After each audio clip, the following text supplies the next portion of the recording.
today's presentation. So good afternoon, everyone, and thank you so much for continuing to join the conversation and the workforce wellness movement to continue to bring awareness that mental health is part of total health. At NYC Health Hospitals, we have our Helping Healers Heal, also known as H3 program, as part of our workforce wellness strategy to remind you that you as a healthcare worker, whether you are a clinician, whether you're someone that supports someone that touches the life of a patient, administrator, manager, or leader, we value you, we care about you, and we hope to encourage you to continue to take better care of yourself so that you can take better care of your teams and the populations that we serve all across our system. As the largest municipal public health care delivery system in the nation, we are privileged to continue to be able to support you because you are an asset. We cannot continue to deliver that high quality, safe care to populations served if we don't offer the same support to you. And that's what today's webinar is all about. In our 4th annual recognition of Mental Health Awareness Month, we have had Tuesday webinars throughout the entire month to promote how we can take a better approach to holistic health care for ourselves, aligning to 8 dimensions of well-being. At NYC Health Hospitals, we align to emotional, environmental, intellectual, financial, occupational, physiological, social, and spiritual programming to help you take better care of yourself. But today, this whole webinar is about how we can, for you and with you, promote wellness for you as a healthcare provider, whether you're a clinician or non-clinician, touching the life of a patient, resident, or community member, or supporting someone that does. Today is all about practical applications of how we can create better care plans for ourselves, and we are so thankful to have 2 incredible external partners that used to work for NYC Health Hospitals coming back to share a conversation with us about how we can all join the workforce wellness mission and movement.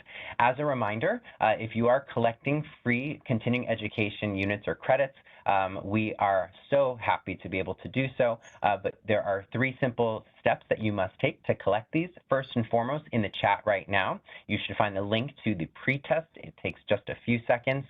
Please make sure that you do complete that. The second step is to stay for this entire webinar, and at the last few minutes of the webinar, we will be presenting the post-test QR code and link so that you can take that. And then the final step is to complete the evaluation, and further information will be shared with you. We're going to leave up this QR code just for another 30 seconds if you need to capture it and if that's easier for you. But again, it is in the chat. So, as mentioned at NYC Health Hospitals, throughout the entire month of May for Mental Health Awareness Month, we continue to bring greater awareness to how we can support you while you support yourself and support others. We will have one more webinar for the month of May on May 28th at 1 p.m., which is all about self-efficacy within a stressful workplace. As we continue to hear and read and see reports from the CDC and many other allied organizations, we are seeing increases in stress, in compassion fatigue, in feelings of sadness and depression, anxiety, as well as overall burnout. And so not only today we'll be talking about ways that you can concretely take better care of yourself and how we can all be mindful of the collective community and culture we hope to keep in terms of well-being. Next week's webinar is going to be all about how we can continue to better manage stress not only within ourselves, with our teams, but as an enterprise across all of our systems. So without further ado, I would love to introduce our fantastic facilitators today. So we do have Linda Paradiso. So Dr. Linda Paradiso is an associate professor at CUNY School of Professional Studies, where she serves as the coordinator of the Nursing Organizational Leadership Graduate Program. She's a psychiatric nurse and board-certified nurse executive with over 40 years of experience in behavioral health settings. Dr. Paradiso is a consultant for several New York City hospitals, ensuring behavioral health and psychiatric regulatory compliance and policy development. Previously, she served as the director of behavioral health nursing at Kings County Hospital, where I actually had the pleasure of working very closely with her. So everyone, please do welcome Linda Paradiso. And of course, we also do have Sandra Koyfman. So Dr. Sandra Koyfman is a board-certified general adult psychiatry and addiction medicine psychiatrist. He is currently the chief medical officer at Languages of Care, a U.S.-based nonprofit focused on disaster mental health work, and the behavioral health medical director at River Spring Health Plans, as well as practicing psychiatrist at Athena Psych. Dr. Koyfman serves on the board of Vibrant Emotional Health, co-chairs the advisory committee of the Crisis and Emotional Care Team, as well as the chair of the reimbursement committee at the American Psychiatric Association and a member of the Committee on Psychiatric Dimensions of Disasters. Previously, he worked as a medical director of inpatient psychiatry at Kings County Hospital, where I also had the privilege of working with him. So please, let's give a lot of electronic love. Let's see those emojis going. And without further ado, I'm going to pass this over to you, Sander, to take us into today's presentation. Thanks, everyone. Thank you, and welcome, and Jeremy, just so lovely to have a chance to be part of this conversation and kind of come home in so many ways, and it's really wonderful, and thank you for giving us this chance. So without further ado, we're gonna go ahead and start with the core of our presentation, and that is taking care of ourselves, right? So if you're taking a break, um, you can um, do me a favor and make sure you have some food and drink and you get comfortable in your seat or go for a walk and have us in your earphones, whatever works for you. So it is so interesting, and I absolutely love what Jeremy mentioned about building self-care into your care plans. It is just such a wonderful way of thinking about it. We are there with our patients. We are there for sometimes the most difficult moments of their lives. And we want to make sure that we are prepared to support them. We can't be effective in doing so if we ourselves are not taken care of. So finding a way to do it can be difficult when we don't plan for it. So here's an opportunity for us to actually do some of that planning and some of that practice. So one of the simplest ways is to just move, right? We can stand up, we can move our hips, you can take a deep breath, and you can try to do something that simply works for you. I would encourage you to right now try something, and wherever you are, if you sitting, please just get comfortable. You don't have to do this while sitting, but if you are sitting, just get comfortable. If you have to close your eyes, feel free to do so. And what we're gonna try to do is do a very simple belly breathing exercise where instead of expanding your chest, you're gonna focus on breathing into your belly. You don't have to do it at any particular pace. You can close your eyes, get your hands on your lap, and simply take a breath into your belly. Inhale slowly and exhale.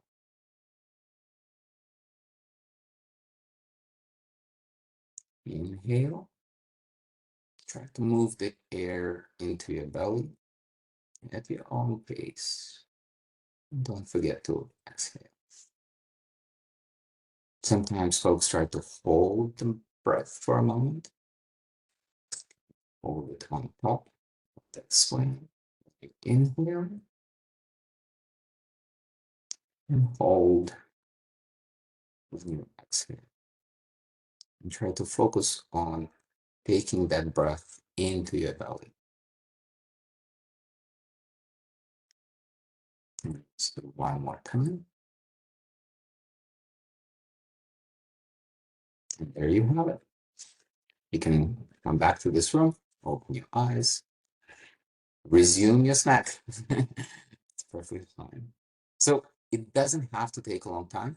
It doesn't have to be complicated. You can find what works for you. The impact can be not only immediate, but also lasting. There's a great deal of research that shows that mindfulness moments can and do impact your wellness overall, allow to ground yourself, allow to deal with the most stressful moments. You can do it for yourself, you can do it for your colleague. Whatever works to engage your body, not only your mind, because a lot of the work that we do in healthcare requires both. So we want to really give ourselves a chance to simply connect with our body and be okay, and to know when we're not okay. So having a colleague who is a trusted colleague who can help you tap out when exercises like this aren't working is also an important part of it. So thinking through more of these basics that we want to cover is, what do we really mean by workforce wellness? And thinking in terms of maintaining physical, emotional, relational, spiritual health in times of stress originally came from healthcare professionals. Somehow in the process, we managed to abandon ourselves and think that this only relates to everyone else that we take care of. And experience shows that that's simply not the case. And more we spend of our own time thinking in terms of what it takes for us to be effective and to be well, the better off we are at engaging those that we take care of in the same conversation. So we think in terms of how we engage in self-care to address these 5 categories. And there are specific symptoms that you can think about when you think about what sort of behaviors, for example, would be characteristic for you or for your closest colleague or family member that they would be doing when they're stressed. So it can be subtle, it can be really prominent, and it can start immediately impairing others around them. So when you are starting to think about stress, it impacts the way you, for example, become more accident prone. You're not paying attention to the same details. Folks may be resorting to alcohol as a way of coping rather than social and pleasant activity. Uh, Restlessness, engaging in habitual behaviors such as smoking, all of these become problematic very quickly. So we want to be on the lookout. But there are more subtle signs that you can recognize in your own body. So that moment of mindfulness and reset can be a really helpful opportunity to see what's happening. Am I tightening up? Or do I have muscular twitches? Do I feel tired when I shouldn't be? Is there anything else happening with my body that should be signaling that something is amiss and I need to take a break? I need to take that mental health day. I need to talk to my supervisor or to my colleague. Doesn't have to be complicated, but you need to know when this is starting to happen before things really go wrong. When we think about cumulative stress or allostatic load is another common term to hear about this, we think about the cumulative burden of chronic stress and life events. When we are constantly on alert, there are physiological changes that start to happen to us. So you can think in terms of these micro-traumatic events that make it more and more difficult to function, but there is something happening physiologically with your body. So it may mean that your cortisol levels are starting to go off whack, and your ability to accommodate more stress is impaired. But you can also put yourself at higher risk for chronic medical problems. So things like obesity, diabetes are often noted to be in response to chronic stress. Sleep is another important area where we know that things are off and we do want to start thinking about what can we do to be more effective.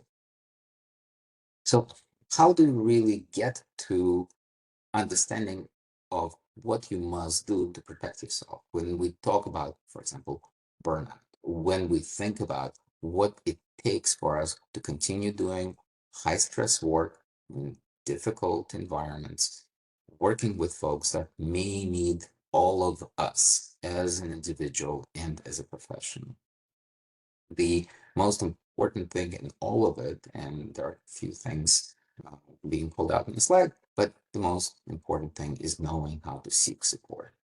There is no shame and there is a need. So we need to find a way that we know in the simplest way possible, how do I as an individual get the help I need as quickly as I need it without shame, without repercussions. So, and this is one of the reasons, and I think it's just so important, and seeing this coming from the your employer essentially when Health and Hospital gives us this time to talk about it, I think it's really important to see that this is important and it is okay. Just yesterday, and sort of a brief anecdote, just yesterday, I was talking to a patient who needed to be on the depressants, and sort of she has any side effects. She did. But I made sure that I mentioned and talked to her about potential sexual side effects. And I also made it clear to her that I'm not saying that these will happen, but I need you to know that I'm comfortable talking about it and you should be comfortable talking about it. And just seeing that weight being lifted off of her, where she's like, I'm fine, but wow, this really helps. This is so much easier. And I don't think there's going to be a problem. But if there is a problem, I know I can talk to them. So this is often giving yourself the permission to talk about the stress can get you there before you need to be taking a week off.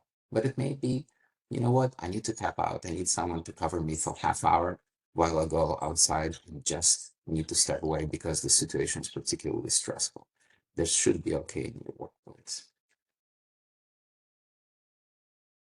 So the things that happen when you are able to, in fact, do things that work for you to be okay. It can help to replenish your empathy and compassion. You can have overall increase in energy. You can feel more confident as a professional and as an individual.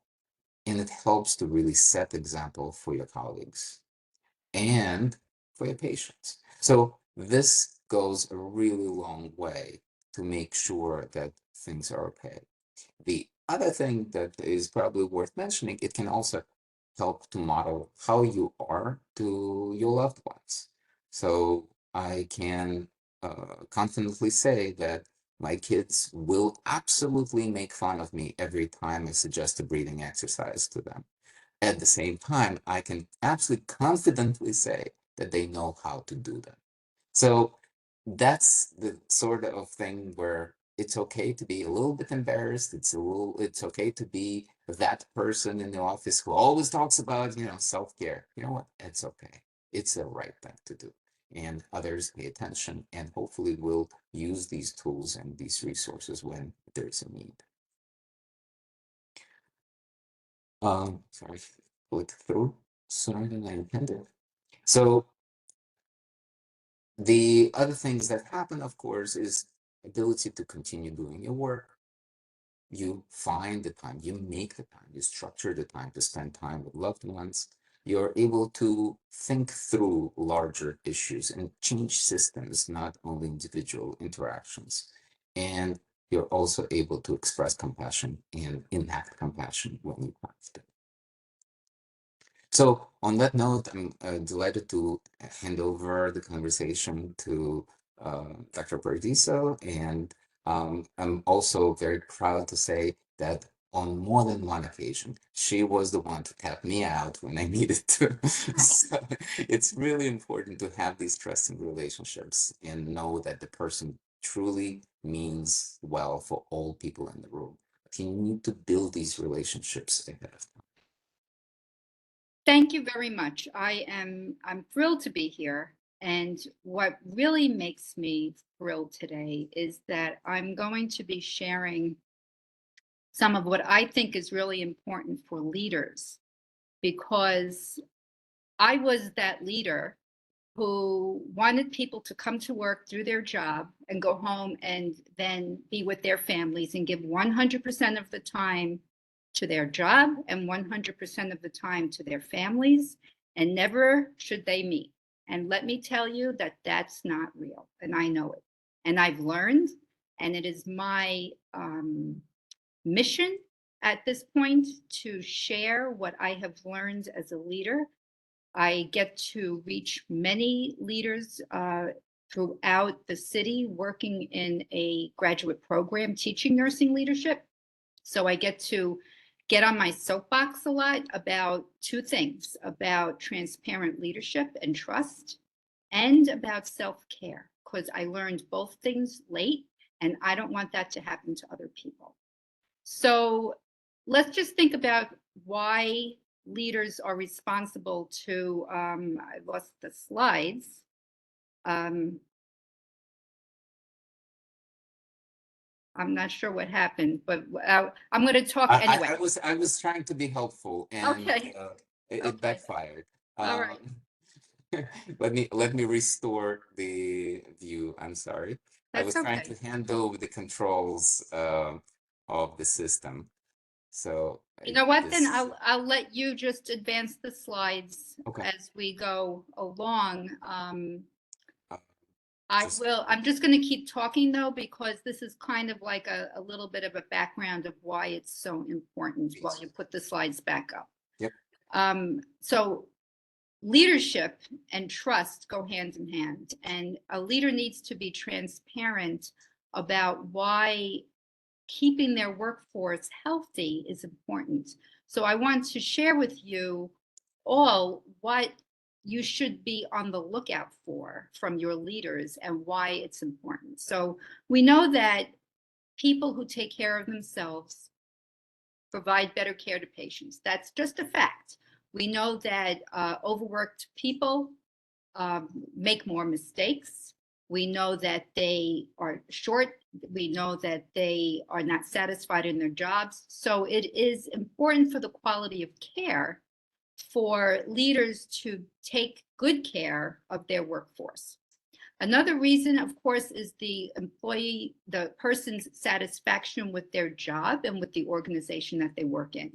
And it is really a privilege to be able to work with health and hospitals in this webinar series, because for me, that shows where your organization is at. You are having the supports, you are receiving supports from health and hospitals to have that wellness focus, and they're giving you the permission to do that.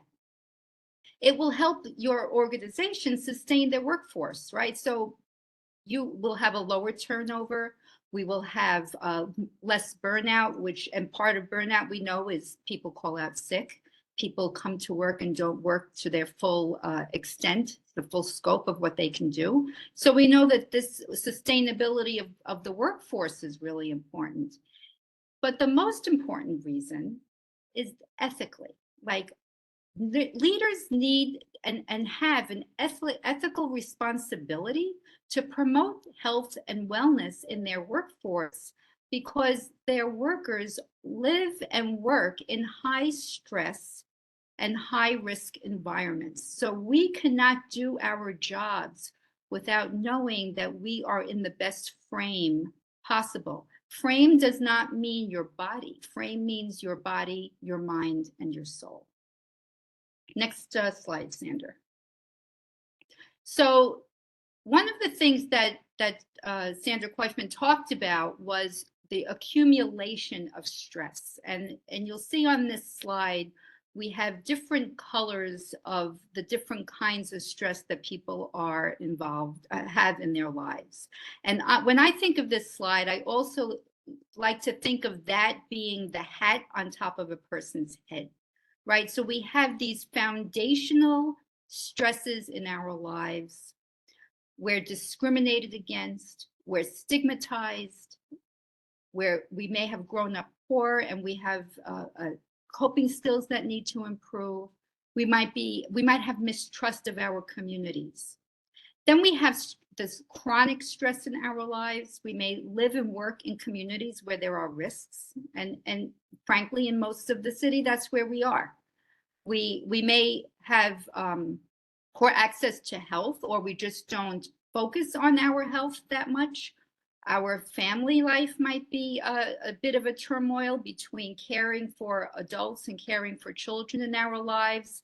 Coordination of daycare even can be a stress. Coordination of getting to work on time. If you have poor transportation. That can be a chronic stress.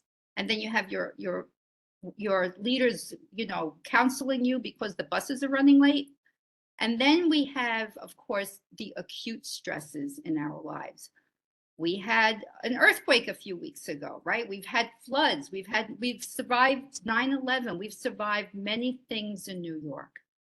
Those acute environmental and personal stressors just add to the accumulation of stress in our lives. So when you look at that picture, that colorful picture of the mountain, think of that mountain on top of you. The next slide, please, Sandra. Okay, so you don't need a piece of paper for this way of understanding the accumulation of stress, but you may want to write things down. So most of us are familiar with writing a shopping list, whether it's when we go to the grocery store or when we go buy certain kinds of items for ourselves, putting things in our cart in the Amazon shop, whatever it may be, we're familiar with how to write a list. So when we think of stress, typically the way we think about it is we write it as a list, right? We write parenting, we write caregiving, we write transportation, we write the bills that need to be paid. We have one thing after the other. Some of us, when we go shopping in the supermarket, we may write our list according to the way the supermarket is laid out. We write all the fruits and vegetables on one side, and we write all the dairy on another side, and then we put that down so we organize it nicely to make it flow. When we have the accumulation of stress in our lives, it's like writing that list, but putting each stress on top of the other so that it is one word, right? So you would write milk, and on top of milk, you write eggs, and on top of eggs, you write chicken cutlets, and on top of that, you write asparagus, and you keep writing your list on top of each other until you can't even recognize what was the first item. And that's really what the accumulation of stress is like in our lives. Most of the time, we don't even know what's causing it. We just know what the symptoms are, and we know that it's there. We don't know how sometimes to get away from it. We don't know how to talk about it because we can't even figure out at any point then where it started from. And when we talk about accumulation of stress and we go to work, that's what we're bringing with us to our jobs. And that's why it's really important for our leaders to be aware of the people we are when we come to work. Next slide, please. So what does that mean, right? Leaders need to be able to empower their employees, their workers, and be responsible for their worker wellness. So what should you be looking for from your leader? You should be looking for someone who's going to be present on the unit, right? They're present, they're walking around. They're looking to see what's going on, because let me share with you, the higher up you go in that organization, the less you know what's going on on those units. And we know that as workers, we know they don't get it. They don't get it because they're not there. They need to come and see and get it. And that's really important.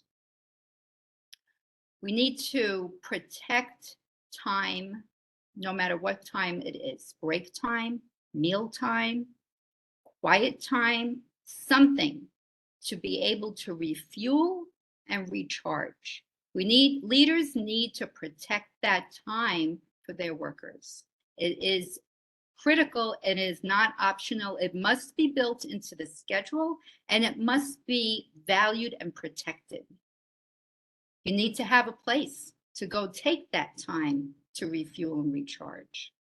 So especially when you work the night shift or the evening shift, it may not be a safe environment for you to go out and take a walk necessarily.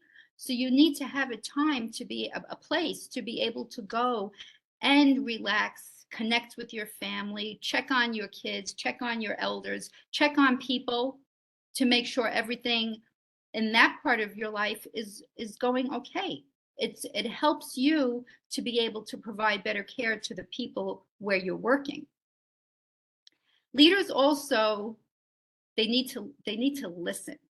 They need to listen to hear and not necessarily listen to fix or respond until there is a need to do so.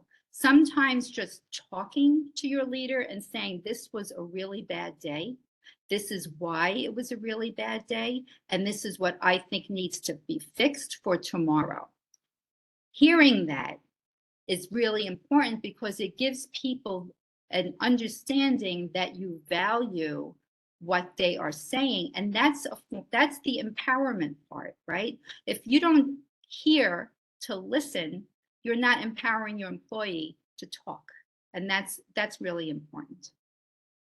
We also have to make sure our employees are taking their time off. And I know when I was a nurse leader at Kings County, there were many people who never took vacation and actually lost vacation at the end of the year sometimes. And I used to have, I started running reports to see and make sure that those people were scheduling their vacations. Every quarter, take some time off. It is so important to be able to clear your brain from the chronic stress of the places we work in. Okay, next slide, please. And as a leader, there's no certificate of heroism to not take your own vacations and your own breaks. It's really important that you lead by example, right? We are mentors. The leaders in your life should be your mentors. They should be people who are opening doors for you and clearing the path, not putting up obstacles. So we have to really consider how important it is for ourselves to be taking breaks and vacations. And as you know, nursing leaders in particular, I know I'm not talking to only nurses, but nurses are the largest number of people in any healthcare organization. So we do really create a culture in and of ourselves in a healthcare organization. So in 2022, the American Organization of Nursing Leadership added to their competencies the aspect that the leader must incorporate self-care into their competencies. So it's not good enough to be financially sound and know how to budget. It's not good enough to know how to read quality reports. It's not good enough to know how to schedule your staff in the operating room. You also have to know how to take care of yourself and the people who work with you, the workers that you supervise and support. So they have recognized that self-care is important, and we have to really understand that that's true as well. And then we talk about these, you know, we start each day, I know with lean lean quality improvement. We talk about huddling. We talk about how important huddles are to hand off communication, hand off what's going on with the people we're caring for. Why not incorporate a 1-minute exercise of breathing or moving into those huddles? The leader has to do that. The leader has to value it. The leader has to incorporate that mindfulness so that you start your day by releasing stress and you end your day by releasing stress. And that, to set that example, would be really powerful for the employees and the workers that are on your healthcare units. Next slide, please. So one of the things that I have found over the many, many years that I've been working in leadership is that there are many biases that I possess that I have not even been aware of. And am becoming more and more aware of the biases that colored the way I would engage with people that I work with and for and support. So it's really important that we understand through that mindfulness and self-awareness how we come across to be, so that we are the leader we want to be with people. You know, when I was a nursing leader and there were certain employees that would constantly tell me what's going wrong, what's happening, and I would view them as the complainers of the unit instead of the value of what that information they were bringing to me. And it's important that as a leader, we value and we listen to the messages that we're hearing. Some people may feel like it's more important to work through your anxiety and stress and just ignore it. We know that that's not healthy. We know that that could be the bias of why we don't value what's happening and what we're hearing. So you as workers and we as leaders, we need to take ourselves and we need to be aware of what our biases may be so that we put them and check them where they belong. They do not belong in true leadership. Biases need to be understood, acknowledged, and resolved.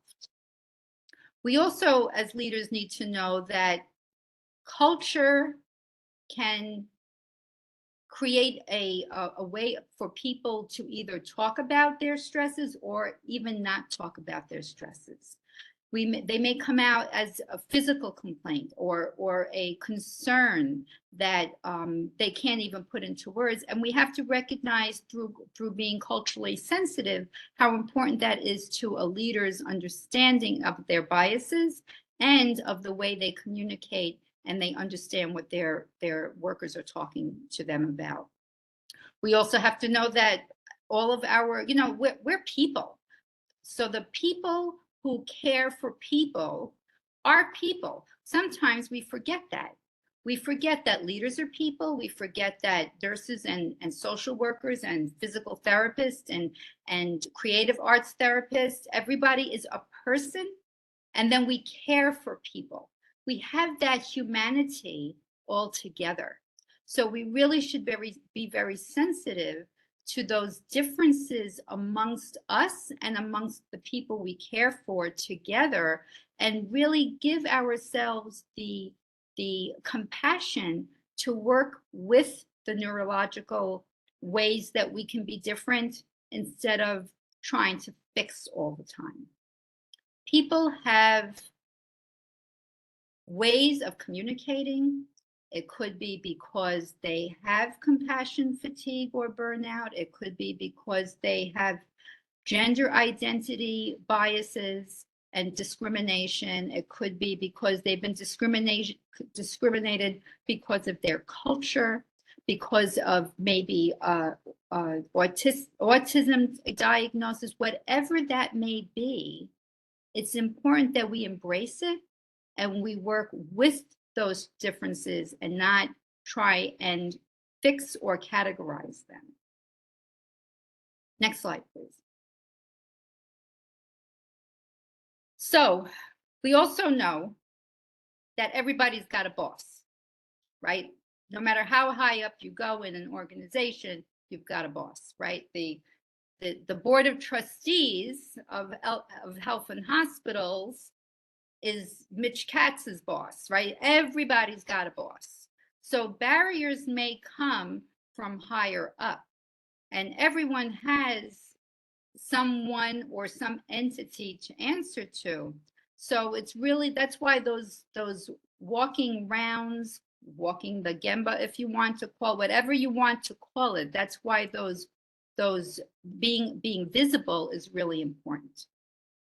We also know that we have to be our staff's advocate. And that takes, for a leader, that takes courage.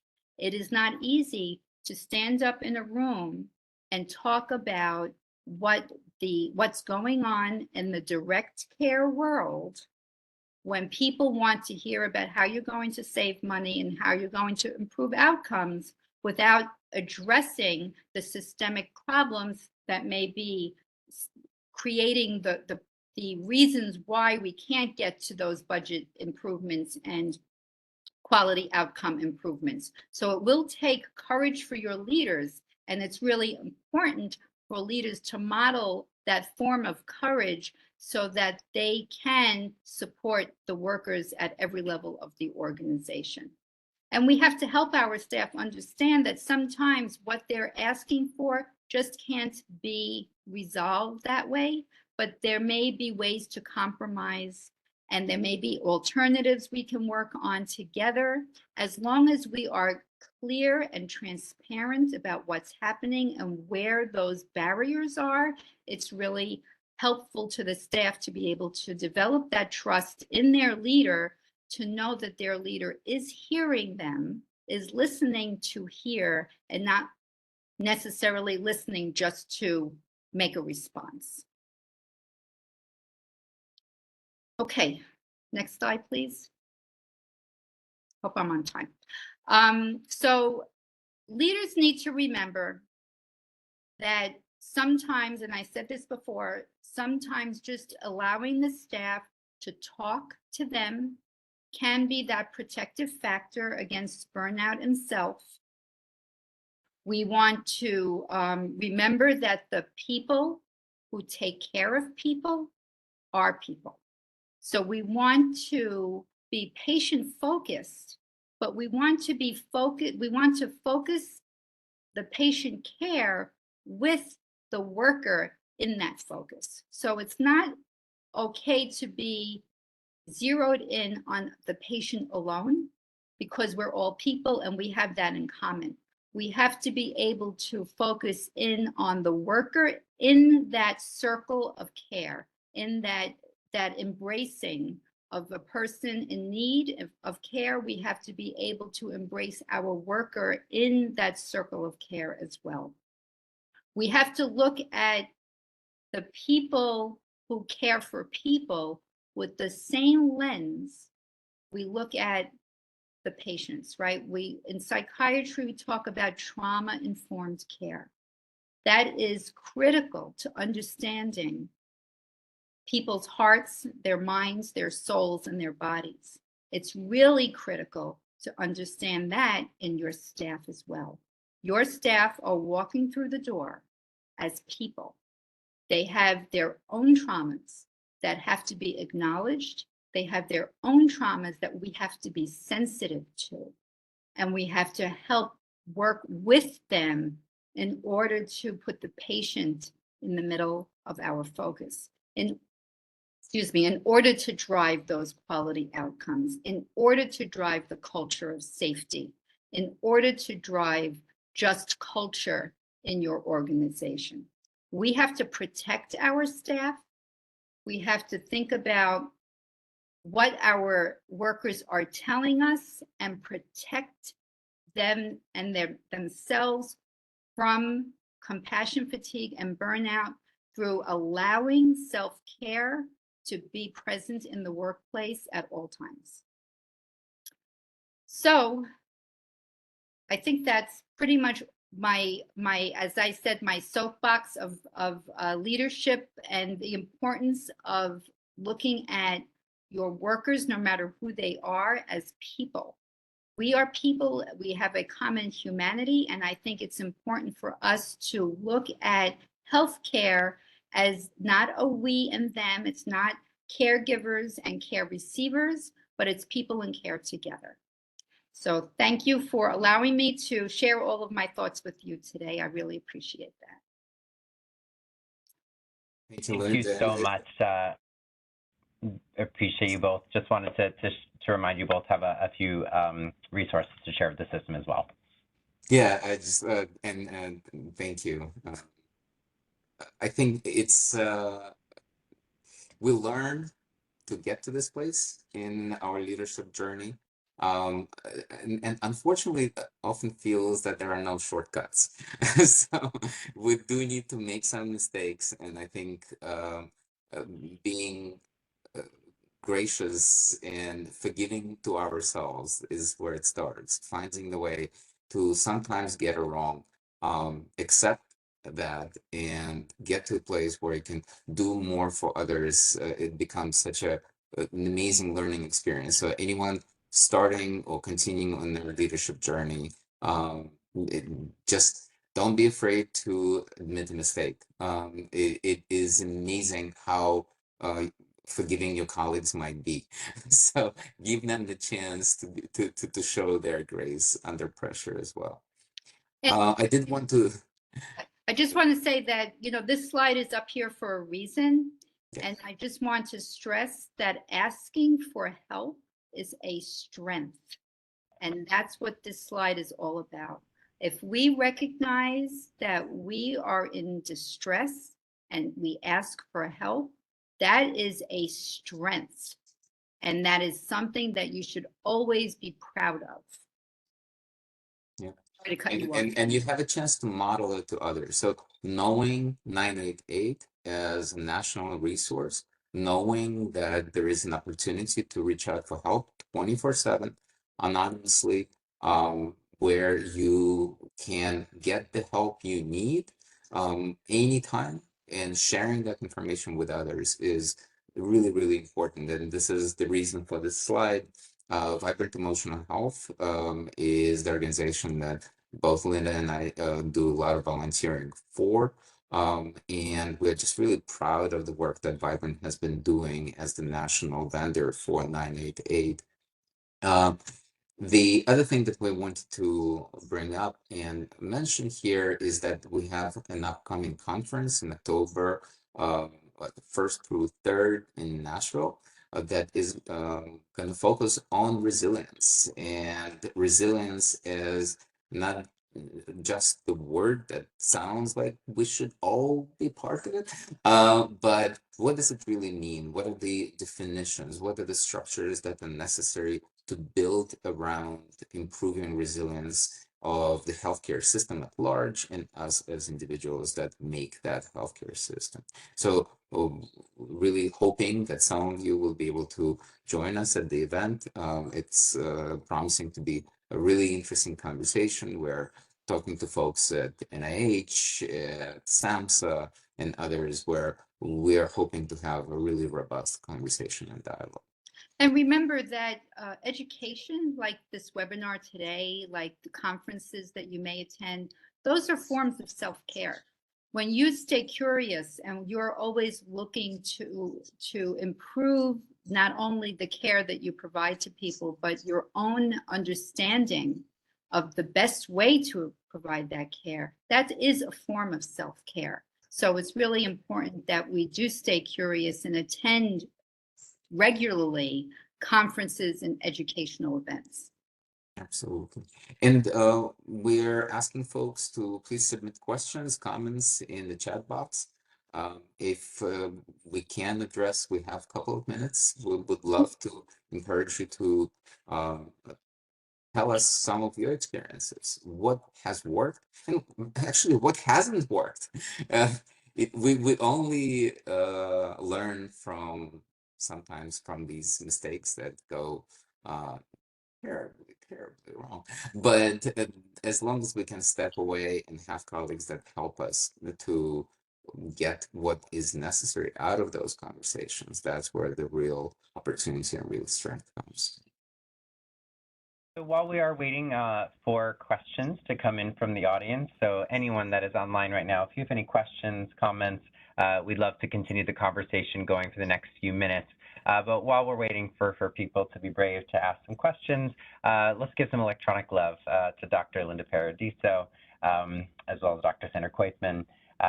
We are so appreciative of you coming back to our system to share your wisdom and your learning experiences and to really highlight just how important it is, not only as a leader or manager, but as a situational leader, to realize that every single employee has the power to make a positive impact on the culture, to ensure that not only are we looking at taking care of ourselves, but how we can care for each other, and realizing that that is the momentum and movement we are looking towards. So while questions are potentially coming in, we're just going to give it another moment. We are going to share just a few reminders that our Helping Healers Heal information webpage for all of our Mental Health Awareness Month activities is up on the H3 website. You can easily go on a desktop or workstation on wheels or a workplace issued laptop. The Helping Healers Heal icon is on the left side of the screen. Please feel free to double click that just to see our offerings and to learn more about the program and to stay connected. As we were talking about, not only is 988 a lifeline, but we also know at times it is tough to continue to cope through stress. We are human. We are not superheroes, but heroes. And we are human and susceptible to failability and injury, moral injury, physical injury, emotional and psychological injury as well. So if at any point in time you are interested in contacting someone for immediate support, we do offer urgent care for behavioral health. We waive the fee for any NYC Health and Hospitals employee. It's meant to be brief intervention. You can speak with a psychiatrist, a psychologist, or a social worker, and this helps with health maintenance, medication management plans, and to just talk very quickly about some challenges you may have.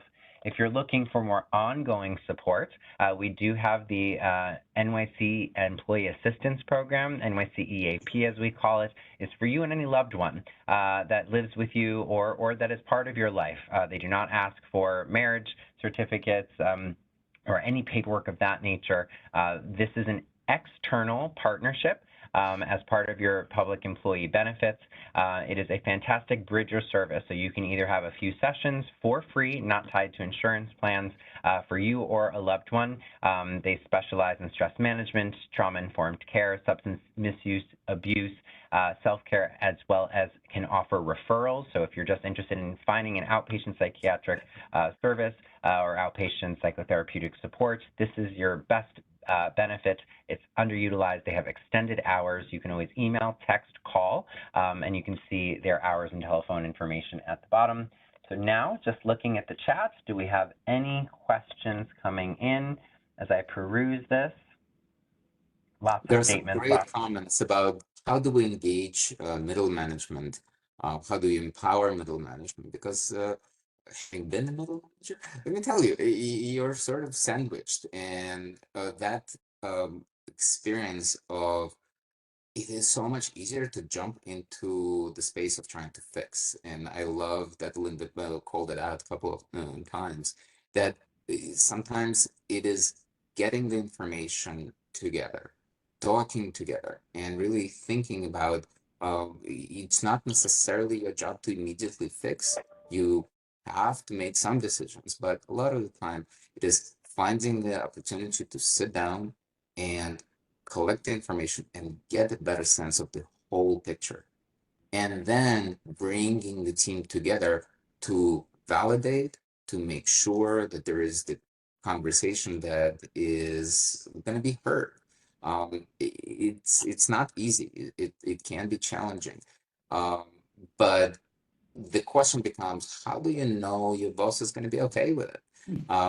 And this is the great thing about having Dr. Disu and Mr. Siegel here. How do you know? What are the protections? What are the established channels for the conversation? I think I'm going to redirect that question to two of you. I think, Yes. And I'm sorry, go go ahead. Linda. No, please go, Linda. So I really think that as middle managers, we have to work with information. The information comes from the direct care staff, and we must, as I said, we must listen to hear, but we also must have an understanding of how to approach executives with that information in order to make an impact for change. And that information really needs to be in the form of data. And that, to me, for a nurse leader or for any kind of leader, is one of the most important ways of moving the needle, is to measure and to demonstrate with facts. This is what's going on. This is the number of occurrences. This is what's happening. And this is what we need to do to fix it. And most of the time, those best solutions come from the workers. So just to piggyback off on this, so at NYC Health and Hospitals, we believe in total health for healthcare workers. And unlike a machine, but even our iPhones or Androids need to be turned off occasionally to be reset or to be recharged. The same for our healthcare workers, no matter what level or layer of the organization, service line, department, or tour. So if at any point in time you are feeling that there is inequity in terms of the ability to take time off, I highly encourage you to please reach out to me directly. I can always put my email in the chat. We have wellness program directors stationed at all 11 acute hospitals. We are now seeing full-time wellness lines start to pop up at our post-acute sites as well as across Gotham. We also have care experience officers, human resource directors, and patient safety officers, all that are supporting what we call the quad approach to wrapping support services around to departments and teams as well as individuals that require and need support. Please realize that if at any point in time there's a manager or a leader or executive that is poo-pooing taking time off, this is an opportunity to ask for an in-service on well-being. And what that looks like at an enterprise level, a facility, service line, team, or individual level. We can always request anonymous support to come in for in-services, wellness rounds, or group or individual debriefs, and can even send support to our managers or leaders in that area as well, as you heard beautifully stated by Belinda and Sandra, that managers and leaders are people too, and if they are being sandwiched, they might be under a lot of stress, which only brings distress and eventually dysfunction, both to that individual or a team. So we encourage you, don't hesitate to reach out proactively for H3 support, and it can be done anonymously so that we can enhance psychological safety to wrap services around your team or your service line unit, so on and so forth. So I'm not seeing any other questions in the chat. Again, please realize we're all in this together. It is a work in progress. Wellness is not an outcome. It is a process. Wellness is not a destination. It is a journey. So let's all journey together. Let's all do our part to take care of ourselves so we can take care of each other. As a reminder, if you are claiming and want free CEs for today's participation in the chat as well as on your screen right now, feel free to capture this QR code. Again, please give a lot of electronic love to Dr. Linda Paradiso as well as Dr. Sandra Koyfman. And giving love to the people who attended today because they prioritized their health. And you know what? If you stay till the end, I'm going to give a quick psychotherapeutic trick. If you ever need to bring up a concern to someone, try to avoid saying, and this is a family therapy sort of trick, try to avoid saying, what happened is. What you may want to say is, my experience was, and the way I recall is. And that gives the opportunity who is there as a listener to take the information that you're presenting in and be most helpful. So with those parting words, thank you very much, everyone. Thank you. Well, my experience of today was that this was fantastic. You both are such incredible human beings and professionals. Thank you for sharing your talents and strengths and gifts with us today. So again, happy Mental Health Awareness Month. Please take care of yourself to take care of others, and please join us next week as we talk about how to navigate a stressful work environment. Have a great day, everyone. Take care and be well.